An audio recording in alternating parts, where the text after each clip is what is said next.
आम्ही मुंबईकर। आम्ही कितीही बिझी असलो पण बिल्डिंगच्या खाली उतरलो ना, वॉचमॅनला सुद्धा आम्ही गुड मॉर्निंग केल्याशिवाय पुढे जात नाही। आम्ही मुंबईकर।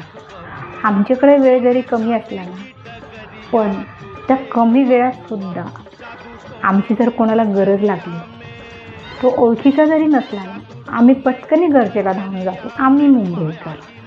आम्ही काम करून आलो, कितीही थकलो ना, तरी पण दुसऱ्या दिवशी बाहेर निघालो तर आम्हाला तो जो उत्साह येतो आमची लोकल ट्रेन बघून खचाखच भरलेली, तर हा उत्साह आम्ही मुंबईकर। थकून घरी येतो कामावरून आणि शांत झोपतो, पण आमची मुंबई कधीही झोपत नाही, ती जागीच असते। आम्ही मुंबईकर। आम्ही कितीही थकलो, आमचं शेड्यूल कितीही बिझी असलं ना,